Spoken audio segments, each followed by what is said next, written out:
മനുഷ്യൻ തൻ്റെ ഓർമ്മകളിൽ നിന്ന് പടിപടികളായി ഇറങ്ങിപ്പോകുന്നത് കണ്ടിട്ടുണ്ടോ? ബ്ലെസ്സിയുടെ സംവിധാനത്തിൽ മോഹൻലാൽ എന്ന നടന്റെ വിസ്മയ പ്രകടനം കണ്ട തന്മാത്ര റിലീസ് ചെയ്തിട്ട് വർഷങ്ങൾ കഴിഞ്ഞെങ്കിലും തൻ്റെ ആഗ്രഹം തൻ്റെ മകനിലൂടെ നിറവേറ്റാൻ നോക്കുന്ന രമേശൻ നായർ എന്ന അച്ഛനെ, ഇതിൽ കടിച്ചുകൊണ്ട് തൻ്റെ മറവികളെ ഓർത്തെടുക്കാൻ നോക്കുന്ന ആ മനുഷ്യനെ അത്ര പെട്ടെന്ന് അങ്ങ് മറക്കാൻ പറ്റില്ല.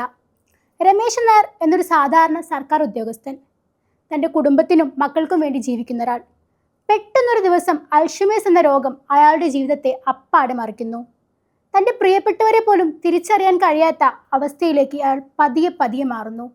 രമേശൻ നായർ പറയും പോലെ ജീവനുള്ള ശരീരം മാത്രം നമുക്ക് തന്നു പോകുന്ന മനസ്സിൻ്റെ മടക്കയാത്ര.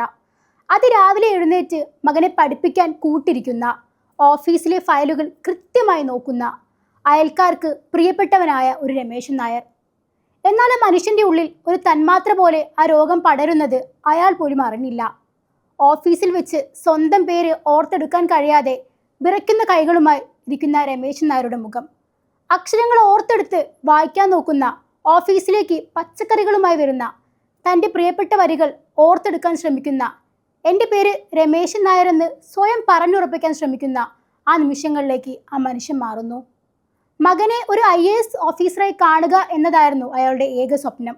പലപ്പോഴും അച്ഛൻ തൻ്റെ വിരൽ കടിച്ചു നിൽക്കുമ്പോൾ അത് തടയുന്ന മകൻ, ഇത് അച്ഛൻ്റെ മോൻ മനുവാണ് എന്ന് കരഞ്ഞുകൊണ്ട് പറയുന്ന ആ രംഗങ്ങൾ, സ്വന്തം മകനെ ഒരു അപരിചിതനെ പോലെ നോക്കി നിൽക്കുന്ന ആ കണ്ണുകളിൽ പണ്ട് കണ്ടിരുന്ന ആ തിളക്കം എവിടെയോ പോയി മറന്നതായി നമുക്ക് കാണാം.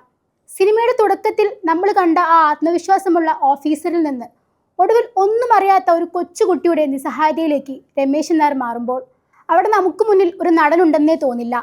തന്മാത്രയുടെ തിരക്കഥ ആദ്യം വായിച്ചു കേട്ടപ്പോൾ മോഹൻലാലിനെ പോലൊരു നടനെ വെച്ച് അങ്ങനെ ഒരു ചിത്രം നിർമ്മിക്കാൻ കഴിയില്ലെന്നായിരുന്നു പലരും പറഞ്ഞത് എന്ന് ബ്ലെസ്സി ഒരിക്കൽ പറഞ്ഞിട്ടുണ്ട്.